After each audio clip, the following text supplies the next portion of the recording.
Hello, everyone. Thank you for joining us on this edition of The Inside. I am Babler Jonathan.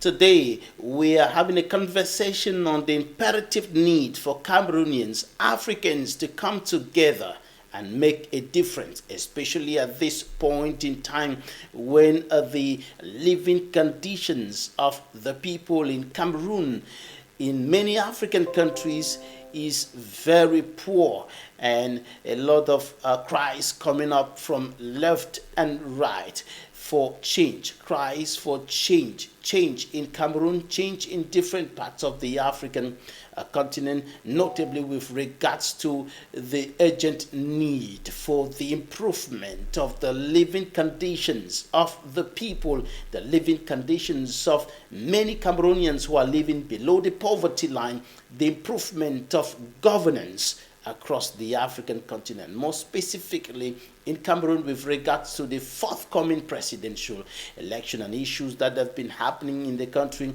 with regards to the presidential election coming. And this election has been qualified by many observers as a crucial moment, a historic moment when Cameroonians have to make the right choice to change the poor socio-economic, political, economic situation of the country, or security situation of the country, which has been worsening for the past decades, over 4 decades and more. The situation remains quite disturbing. Today, we are looking at these issues in this edition of The Insight. Meet our guest in some few seconds.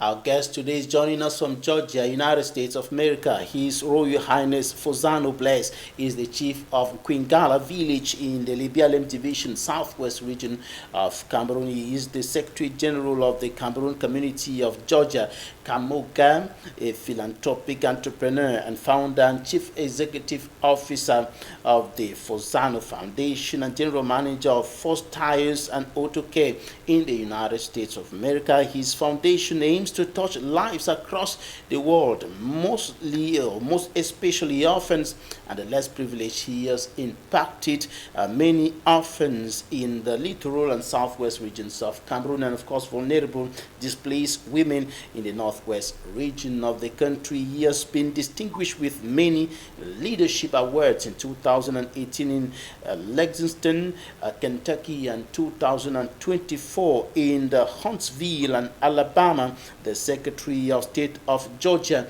recently made him a Goodwill Ambassador and honorary citizen for his philanthropic leadership, for his philanthropic work and leadership.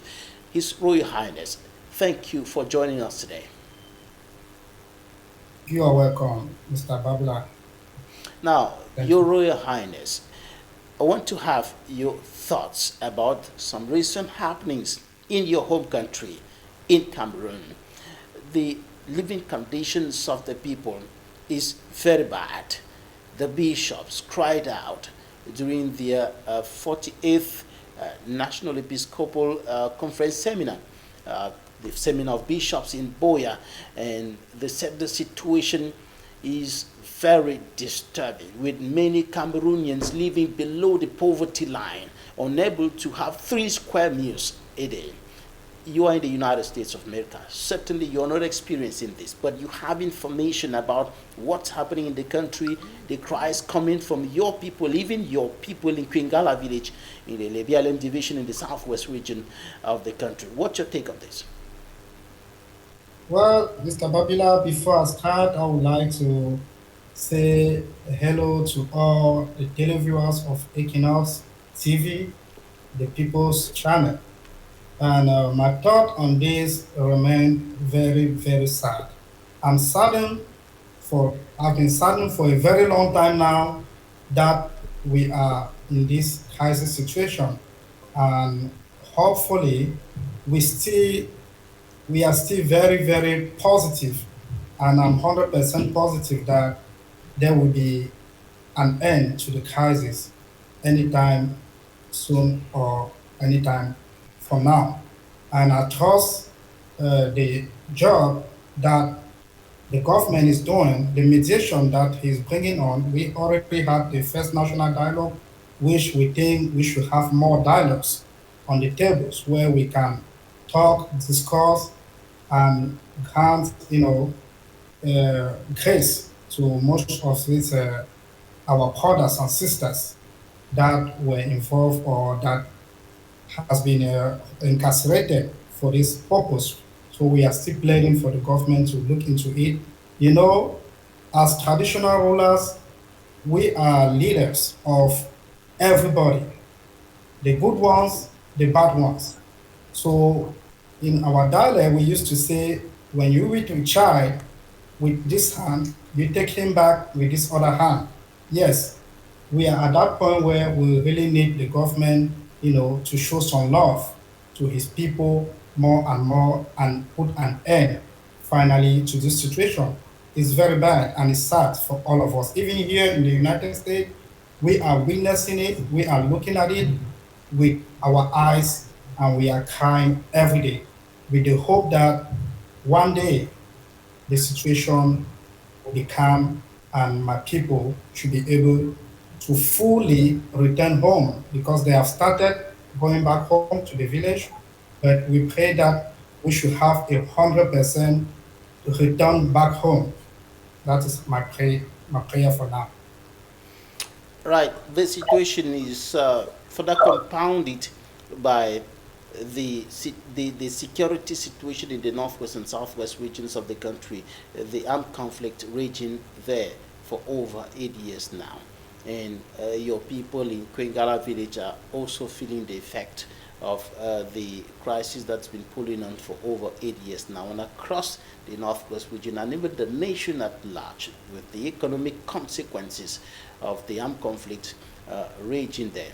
What are your thoughts about this situation of insecurity, making life much more difficult, further complicating the living conditions of the people, especially those who are in those two regions? Well, environmental situations are not the same everywhere.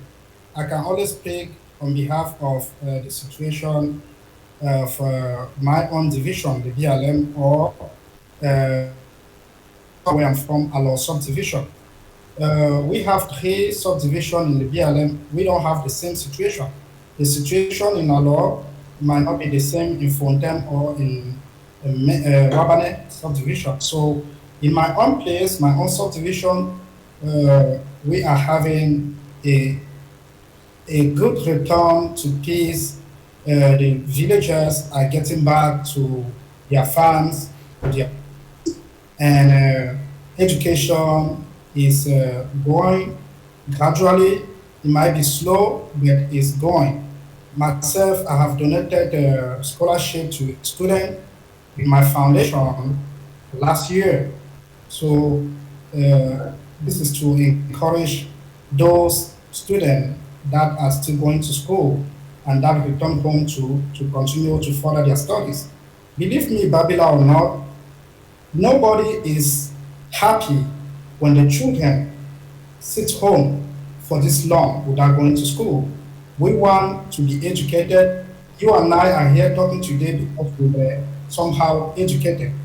And we will want all our children, since it's a basic right to them, to exercise that as well. That's why we are encouraging that we should appease our brothers, appease everybody else stakeholders in this situation so we can come back to the full normalcy situation.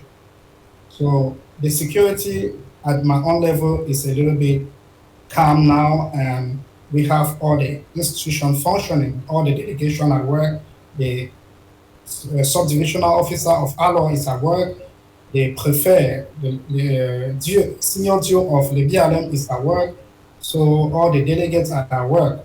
We can only thank God for that. Now, with regards to the poor socio-economic situation of the country and the unstable security situation, some bishops have been saying that the President of the Republic should step aside and allow another person to take over the helm of the state in order to solve these problems and take the nation out of the troubled waters in which it finds itself today. But some traditional rulers like you gathered in the nation's capital, Yaoundé, under the umbrella of the National Traditional Leaders Council, declared that the President of the Republic should stand for re-election, or declared their support to the head of state, and Muslim dignitaries from some regions have also done that. You are a traditional leader. Let me have your idea, your thoughts, your opinion about this. Personally, on that question, Mr. Babila, I like to stay very, very apolitical in all the actions that I do. So each and every one of us are entitled to our opinion. The bishops were entitled to their opinions, just as the chiefs, the traditional rulers, are also entitled to their opinions. So there will be a time where all of us will be somehow responsible in front of our opinions. So I leave that time to God Almighty and to our ancestors to judge us when that time comes, because I'm not for any political opinion right now. We have organizations of chiefs in all the divisions, the regions, and the national one in Cameroon. Personally, I was not present in that meeting, so I don't know what the agenda of that meeting was. And even if I was there, remember, as a group, as an association, you cannot decide on your own and make a decision, a global impact. If 40 people sit down and 30 of them agree on a certain thing, the 10 others, whether you agree or not, definitely you are in that global acceptance, and that is how most of these situations are. So on that, permit me not to pronounce myself, please. So the delicate nature of election periods, there have been calls for peace before, during, and after the elections, and with regards to the fact that there is some risk of unrest with regards to some of these things happening concerning the forthcoming presidential election, what will be your message to Cameroonians at this point in time with regards to the huge responsibility ahead of them when they finally go to the polls to choose a leader, to choose another president, to choose a president? My message to my population and to the population of Cameroon remain the same, constant. Go with what your hearts tell you, vote for who your mind is directed towards to, and make the right choice looking at what your needs are. We all have these needs that we have basic needs. And if you have an opinion contrary to what they have been serving us for the past years, it is left to you as a citizen, as an individual, to get into that ballot box and decide who you want to vote. We want a fair and free where everyone will be contented about it. I will not encourage any other route rather than going to the ballot boxes to vote and make the right choice for the candidate that your heart tells you he will be the rightful person to represent us. Your Majesty, will take a short break, time for us to go to the newsstands and take a look at what the newspapers reported this week. And when we come back, we are focusing on the need for Cameroonians, for Africans to come together and make a difference. The press review.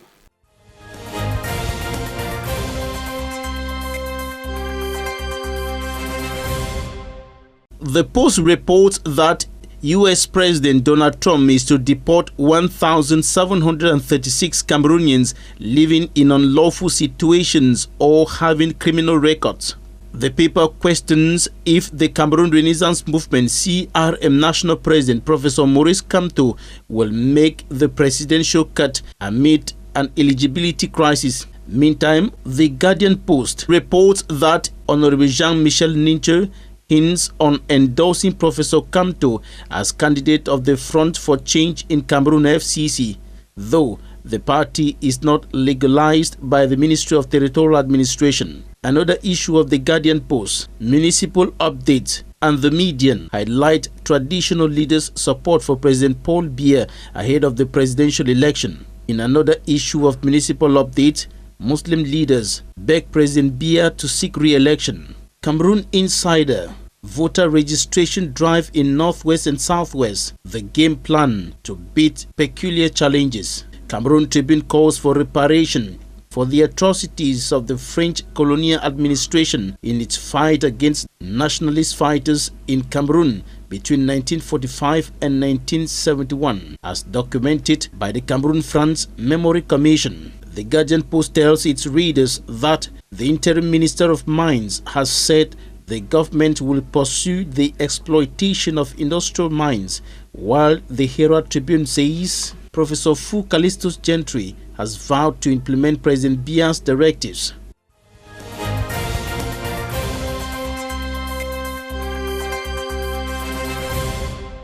You're welcome back. We are still with our guest, His Royal Highness FOSANOH Blaise, Chief of Quingala Village in the Libialem Division, Southwest region of Cameroon, Secretary General of the Cameroon Community of Georgia. Now, Your Royal Majesty, tell us, how is the situation in Georgia where you are? And we know that there are about 1,700 Cameroonians living in unlawful situations in the United States who will likely be sent back home in the days ahead with regards to the deportation plan of President Donald Trump. How is it there? It is a sad situation, my brother Babila. It's a very sad situation to know that some of our children, our sons and daughters, who has been established here in the United States for years now, maybe because of one reason or the other that personally we don't know. I can't tell you that I know, that there will be, there are unfortunately on the list of this 1,700 that Donald Trump, President Trump wants to send back to Cameroon. All I will say and advise my brothers here in the state of Georgia and the other states of the United States will be to make sure when you get here, make sure you get yourself in the system by having a case. File your paperwork, do things righteously and rightfully to avoid such situations. And other thing that I would say would be, we have our bad attitude sometimes that we import from Cameroon. We take it from Cameroon to here in the state. Some of us are very violent with our wives. Some of us are violent with our children. And when you get here, coming from a fatherland that we have, Cameroon, to a motherland, the United States, you have to kill all those bad behavior of yours, because here the law doesn't play. So I believe that those 1,700 Cameroonians are some of them that have criminal records. But Donald Trump is not sending everybody back. He's not just walking on the street and picking people to send back to their home countries. Those are the individuals that came here, and for some reason or the other, they found themselves in a situation where they could not control their anger, their emotions. Some of them went drinking, drunk, and drive, and they got caught in driving under the influence. And those charges comes down as criminal charges, and they affect you in the long run when you proceed to request for adjustment of status in the United States. So In Georgia right now, I don't personally know any Cameroonian who is concerned being in that list. So hopefully we will become, and if we have any brother or sister in that situation here, we will not hesitate to mobilize our resources that we have first. We have many Cameroonian lawyers here that we can mobilize to ask them to intervene in the situations of those people before a final takeaway decision can be made on their situation, if at all we identify any Cameroonian in the state of Georgia in that list. Thank you. Right. So let's now talk about the need to come together to make a difference. The need for Cameroonians to come together. The need for Africans to come together to make a difference. How crucial is this at this point in time, beginning from Cameroon? It's very important. That's why here in the state of Georgia, since 2018, I have been part of this organization called the Cameroonian Community of Georgia, in which I became the Secretary General. One of our goals is to mobilize all the Cameroonian resources, all the associations of Cameroonians here, cultural associations, developmental associations. They are all affiliated with us, and we aim to keep ourselves together, promote ourselves, promote our businesses, encourage development back home, encourage coming together, and encourage love, staying together as one people in the United States. So this is at the level What of will the you tell Cameroonians community of Cameroonians Georgia with regards to the need for them to come together and make a difference and change the current situation and change their difficult living conditions and change governance and deal with issues like corruption, embezzlement, mismanagement of public funds? What will you tell Cameroonians about the need for them to come together to fight these issues? It's very important that each and every one of us at our individual levels should take responsibilities. We all have families somewhere in Cameroon. We all have needs that we want to see grow in Cameroon or materialize. So this is the call again for all individuals here, Cameroonians particularly. I'm a member of an organization called the World Coming Together to Make a Difference, World Diplomacy. And that organization is bringing in the upcoming March, month of March 13, the African kings and queens from all over Africa, Africa's Senegal, Benin, and Cameroon. So we are coming here to meet with state representatives at the capital here in Georgia, where we will have fruitful exchange. And those exchange will definitely benefit our home countries, because each king coming will go back home with something that can help him develop his own kingdom, his own village, his own division or region. We do this every year.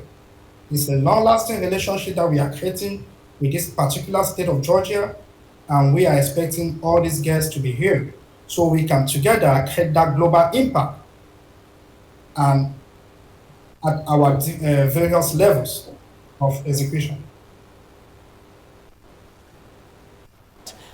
Shortly. But first, I just want you to be a little more elaborate in terms of actions, actions and decisions in the aspect of coming together to make a difference. With regards to Cameroon, when you tell people to come together and make a difference in action, in decision, in thoughts, in perspectives. What exactly are you referring to when you're telling people in Cameroon to come together at this point to bring about, why not the change that many Cameroonians are talking about today? Again, we are a non-profit organization, be it the Cameroonian community of Georgia or the other organization, we're coming together to make a difference. These are non-profit organizations and they are apolitical. So we cannot bring together Africans, Cameroonians to go back home or to incite any political change. We invest more in cultural development. We invest more in social development. So all organizations affiliated with us or people coming with us to us, they go back home with water projects, electricity projects, road projects, farm projects, etc., etc. And this creates a huge impact in their various communities. Employment, we have development that follows as well. This is our scope of work. We don't go beside or out of that scope. Politics, no. Much of what you're talking about will depend to a large extent on politics, the governance of the country, the environment in which all of that has to be done, or all of that have to be done, will depend largely on the governance of the country. But then you bringing together queens and kings. These are very important personalities when we look at the way Africans do things. When we look at, even though in some communities, even here in Cameroon, traditional leaders have practically lost their respect. They have practically, they don't have that respect anymore. But when we look at the important role that queens and kings play in the African society, what do you want to achieve by bringing them together in Georgia? The achievements are huge. They are huge and they go in different levels. We have personal achievements that the kings, when they got here, we can never minimize or underlook a card, a contact card received from the governor of the state of Georgia, a mayor of the Atlanta city or any other city, a representative from the state of Georgia, a senator from the state of Georgia. You never know to what point those contacts can lead you to.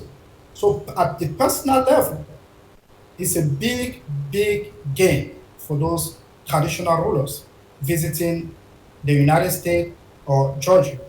And now at a global level, when they will get here, there will be a follow-up committee that we will put in place to continue that exchange, to continue interacting with the state official of Georgia, such a way that we will propose some projects to them that will be materialized in Cameroon, in Senegal, in Benin, in Africa. So we are not just coming with our empty hands. We are coming to meet them with our hands full of projects and $1 million projects. This will be a gain. If we come, for instance, in Northwest, Mr. Babila, and we want to build potable waters, borehole waters in many villages in the Northwest, don't you see the impact of that as far as development is concerned? We have a huge impact on that. People will drink potable water. We have diseases that will be free from all this cholera and so on and so forth. So we are not just coming empty-handed.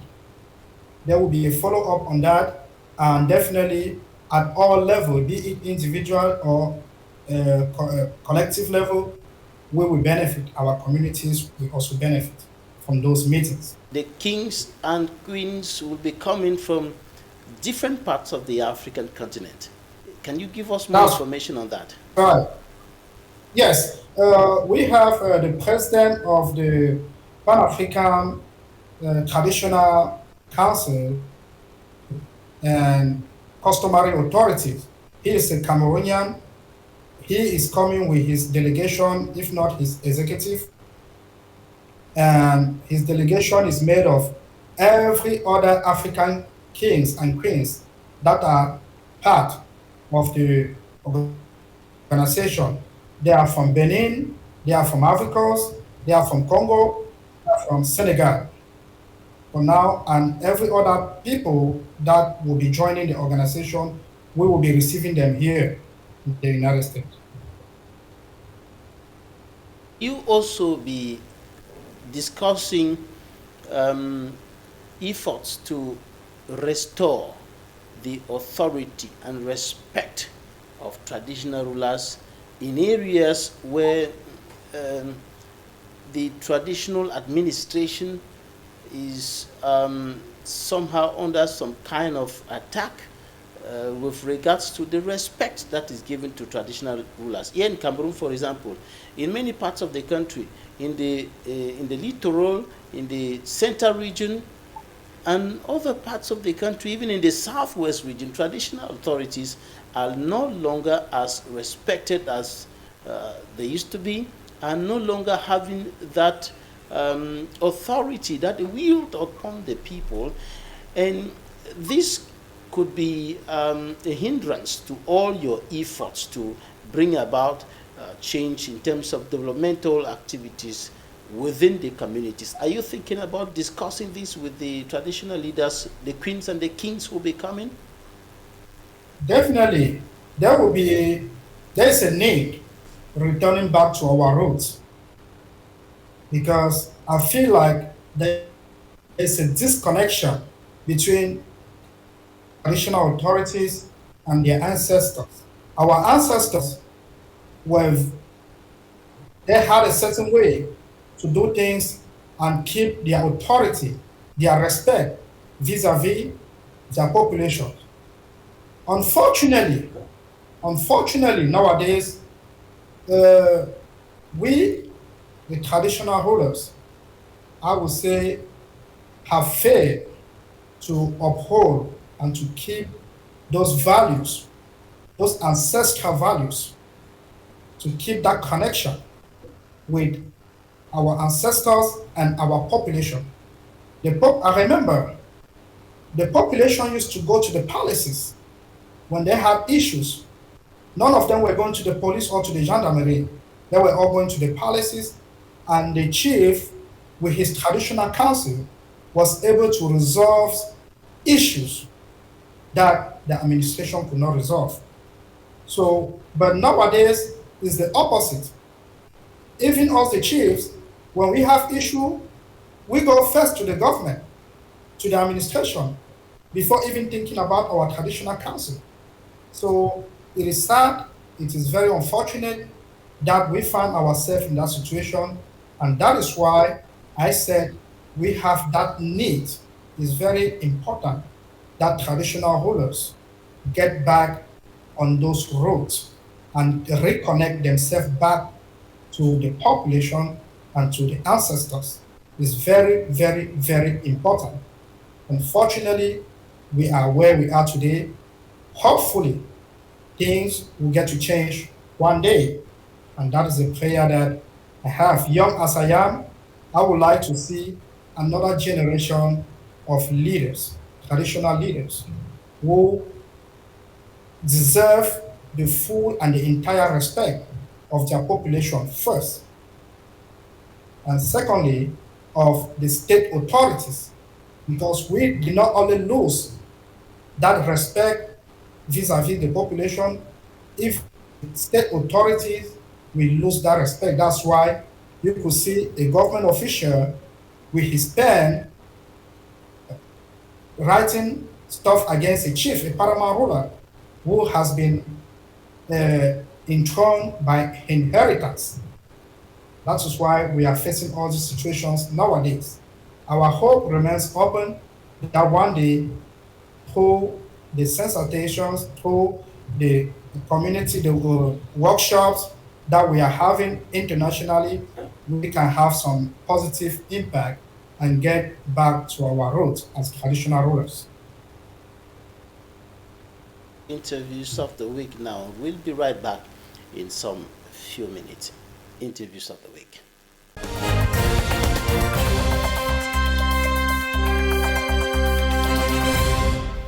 What is important is a political program and not whether you run in for presidency or not. But what is most important is to send out the political program that seeks to resolve the numerous problems that Cameroon is facing today. And you can see that has been embedded in our 12 key points that seeks to solve the problems that are affecting Cameroon. Of course, you took part in this session and you actually saw these 12 key points. And of course, you realize one of them has to do with restructuring Cameroon, looking at the Cameroon that resembles us and brings us together, unlike what we're facing today, especially the crisis in the Northwest and Southwest. We also look at the reform of the educational system in order to have an educational system that can produce people who are job worthy rather than those who can be jobless. And we also want to look at the justice system of Cameroon as one of the key aspects that we need to look into. So it is very important for Cameroon as a whole to be able to look into these key points and see what is important for them and how they can get the hold of the MP3, that's this movement, because it is a movement for the people and for the patriot of this country.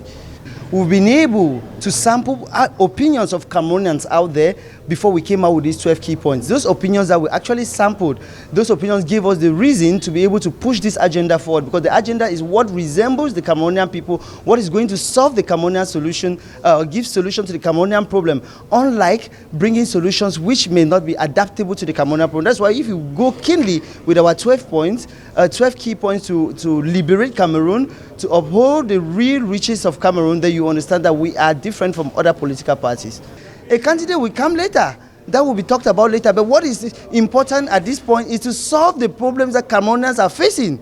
We have the problems in the Northwest and Southwest. It's not about a candidate. It's about finding solutions to this problem. We have an educational system that doesn't reflect the job market. That is what we want to look into. That is part of our program. We have a justice system that does not reflect us.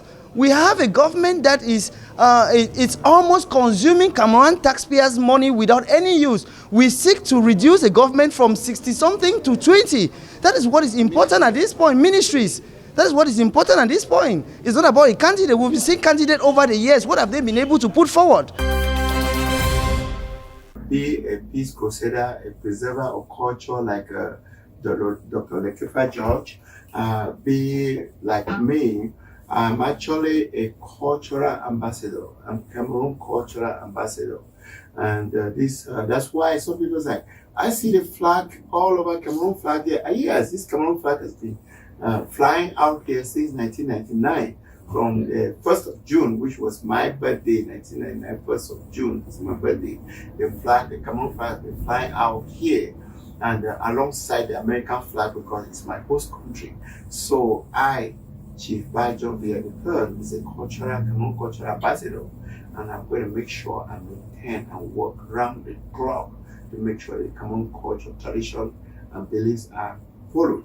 I want to take this opportunity to tell King Ofazobo III and the rest of the Babugo people and Gokutundia people that peace and harmony will reign in Gokutundia, in Dog, in Babungo. The Mokan, which is a subset of the kingdom of Babungo, can never not be part of Babungo. They are just making sure that the tradition, the norms, the beliefs, and the culture of Babungo remains what it was. I started the Peace Crusade from Delaware, from the Babungo branch in Delaware. Last weekend, I went there to meet the Babungo people there. We talked because so much has been going on which is not right, both here in the Diaspora and in Cameroon. Starting with money they contributed for water, $85,000, and the money disappeared in thin air. We never have any water. That's why Mokan now is the putting water that is going to solve the entire water problem in the entire kingdom of Babongo. Now, I'm going to go to all of us starting this last weekend of the month. I'll be in Babongo meeting here, and I'll be a peace crusader everywhere. Some people are like, okay, but you ask the Moroccan people to boycott. Yes, for their security, because right now they are threatening their lives, they are threatening people's lives. If you look very well, most people just disappear in Babongo like that.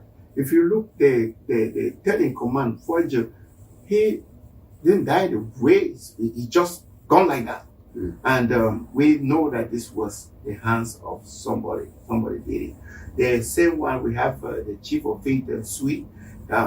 He went like that, and one of the reasons he went because he was advocate for this Babongo unity, Babongo peace, Babongo oneness, and Babongo tradition. And we look at it. One very important and powerful lawyer, Tushalo Fuanshale, himself went that same way. And guess what? The last person that left was the chief of Mbungwe, which is Tisonjo. I mean, he can just disappear, not even sick, and just go. And guess what? He's replaced by someone they call Dr. Mampasman, who is his stepbrother that has been fighting him all his life.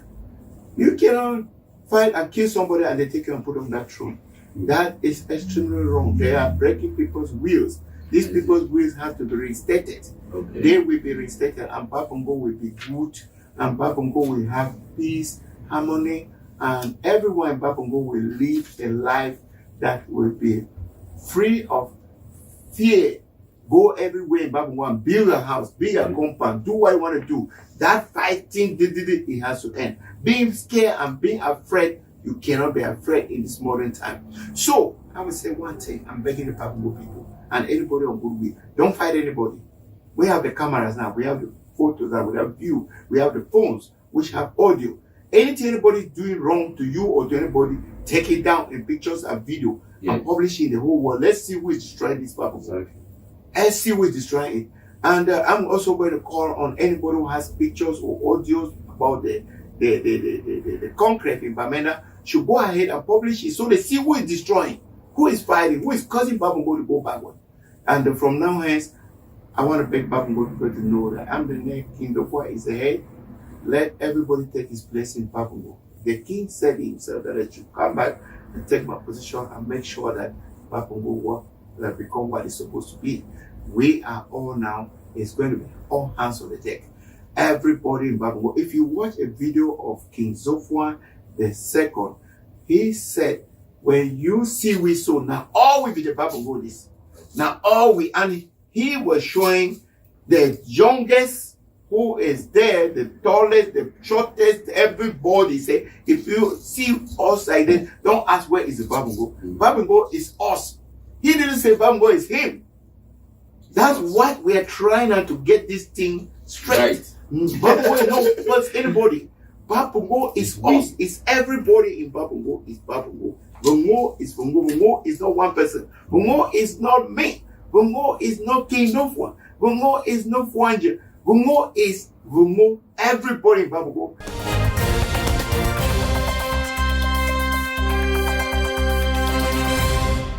Thank you so much for staying with us. Your Majesty, the fact that you're bringing together traditional leaders, kings and queens from different parts of the continent, are you sending across a message in line with Africa's unity, the struggle for a united Africa, for an Africa where from north to south, east to west, we are looking towards the same perspective? Yes, definitely. That is the message behind our actions. We want to bring together traditional ruler. You know, you can only act or work in your own environment. I'm a traditional leader and I'm in the traditional settings. That is why I can only mobilize together with the organization that I'm representing here in Georgia, traditional rulers from other countries.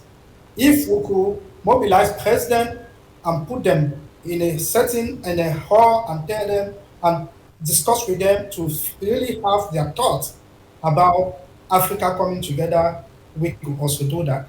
Fortunately, we have the African Union, which objectives, if not contrary, are solid on that, they are to do that. Yes, we want a one Africa. Yes, we want an Africa where we can freely work, interact, exchange without any barriers, without any limitation. We want an Africa where we can freely go to one country, from one country to another, without any passport barriers, without any visas barriers.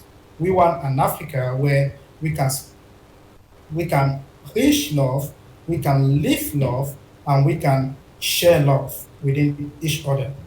An Africa that is strong and strong for the development of its children, where the African children will not have to come to the United States, go to Europe, go to Canada, go to everywhere else to look for greener pastures, going through the miserable situation, unforeseen situations that we have on the road. We have lost so many African children like that in the course of looking for greener pasture. We don't want all that to keep going. So that is one of the goals, bringing together traditional rulers. Africa that is united, not an Africa where Africans are fighting among themselves, like what is happening now in Eastern Democratic Republic of Congo, with rebels backed by Rwanda fighting against the Congolese army and causing a lot of displacements and killings going on, destruction going on over there. Definitely. That's not the kind of Africa we want. So, now, what will you tell Africans who are all over the globe as far as this is concerned? Because all those Africans who are all over the place, all over the globe, are subjects of those traditional leaders that you're inviting to Georgia. They are subjects. What do you tell them with regards to the need to come together to build the African continent, to raise the African continent to a great continent? Why not a great nation? The United States of Africa. What are you telling your subjects, you the traditional leaders, and who are very much considered and respected? I love the word the United States of Africa that you use, Mr. Babila.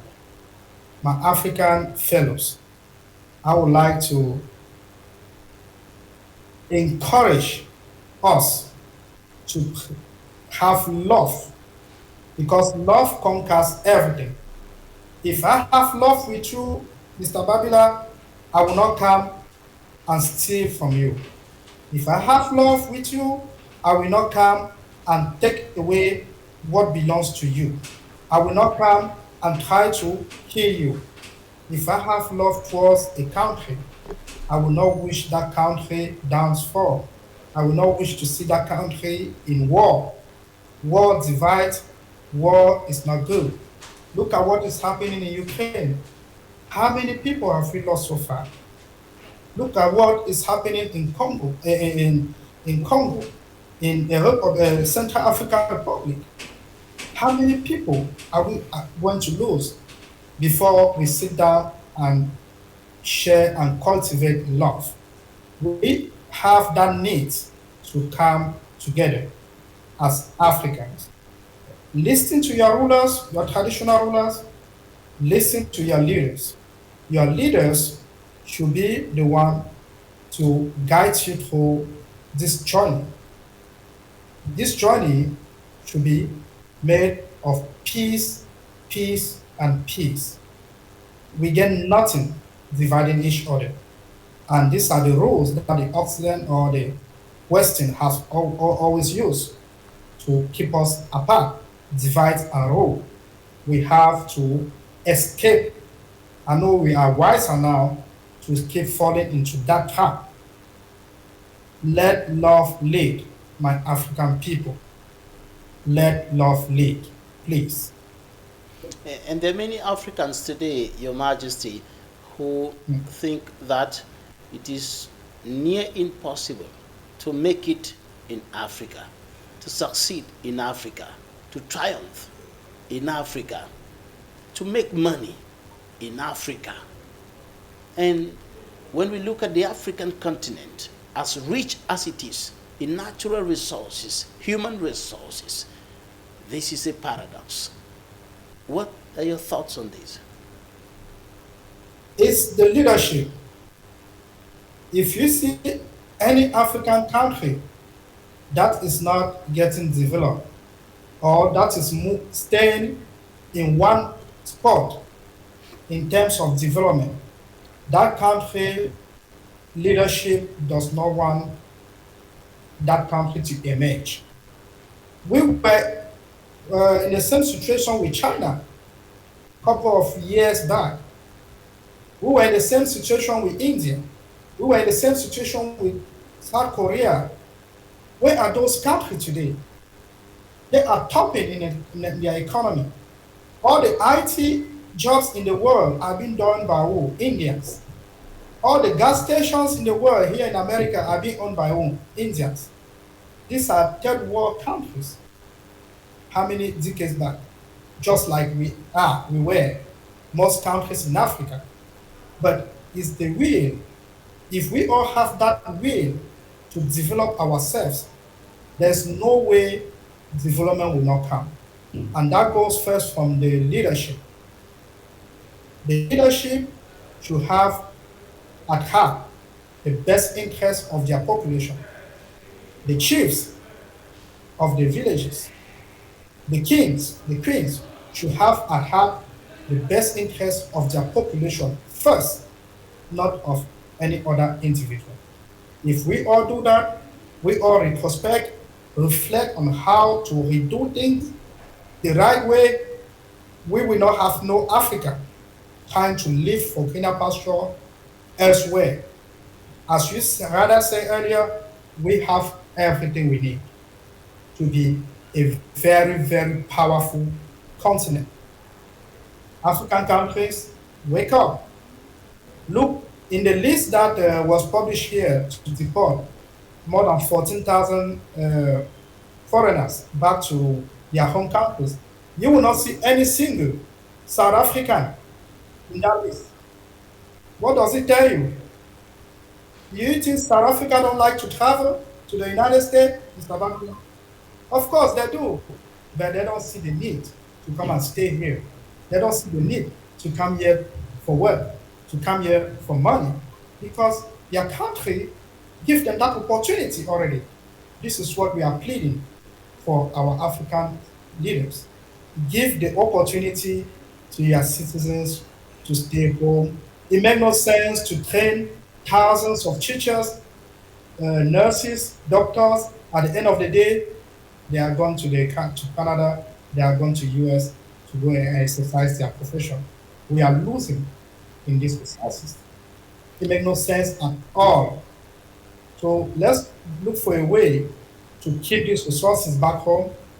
Let's look for ways, for means to create more opportunities. It's not in terms of government job, because that is where we face sometimes. We think that if we launch more concours and give more jobs out there, government jobs to citizens, it keeps them around. No government job cannot sustain its citizens. Each country that has developed in the world has developed based on the private sector. We have to give that opportunity and encourage private sector. I was an entrepreneur in Cameroon a couple of years back, a contractor with NAO. You could see how this company creates his contractor very poorly. They treat contractor as if they treat their children, their wives at home. Unfortunately, they will tell you, si tu ne veux pas, il faut laisser. Si tu ne veux pas travailler, il faut laisser. They ask you job, they don't ask you money. When you ask for it, they say, chef, si vous ne voulez pas, il faut laisser, quelqu'un d'autre va prendre. That is the mentality that we have in our countries. And those mentality has to stop. When you come here, you have an opportunity, you create a business as I did, and it's moving, you got your paperwork every year, your business license is renewed, you pay your employees, you see how life goes smoothly. Why not in your own home country? Yes, it's possible in Africa. We can do that. Africans, leader, let's change our behavior, let's change our mentality vis-a-vis our citizens. We'll be good on that. Thank you. Right, Your Majesty, what I take home from you is that we can make it in Africa. You must not undertake the perilous journey through the desert or the Mediterranean Sea to look for greener pastures. We can make it here, but the leaders have to create the enabling environment for Africans to succeed, for Africans to invest their creativity, their resources, intellectual resources for the development of the continent. Your Majesty, we are leaving our viewers with the rendezvous of March 13, 2025 in Georgia, when the queens and kings of the African continent will converge. That's right, Mr. Babila. Before I leave you, permit me to give a pious homage to one of our forefather member who left us, who departed, the King of Basel. The King of Basel was one of our forefather of Wokotomati, the World Coming Together organization. He has been here with us. Just last year, he was here with us. So this tells you, and last year also, I received his queen here in my palace in Georgia. She was here for another event that we had. That was the Cameroonian Day. So I really want to wish the population of Basel my heart condolence as we lost this our father, our colleague, our friend.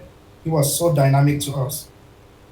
Also permit me to create every other Cameroonians and the Libyan chiefs, the Libyan funds, the Northwest funds. I would like to greet all these authorities. Right, His Royal Highness FOSANOH Blaise, Chief of Quingala Village in the Libyan Division, Southwest region of Cameroon, and Secretary General of the community, the Cameroon community of Georgia in the United States of America. Thank you so much for the insights and wisdom you've shared with us in this edition of the program. Thank you. Pleasure is mine. And that's it for today's edition of the program. Thank you so much for your kind attention. If you missed the program, you can follow us on our social media handles on Facebook and on YouTube. You can also follow the rebroadcast of the program on Friday at 5 p.m. Thank you so much for staying with us on Equinoxe Television. God bless Cameroon.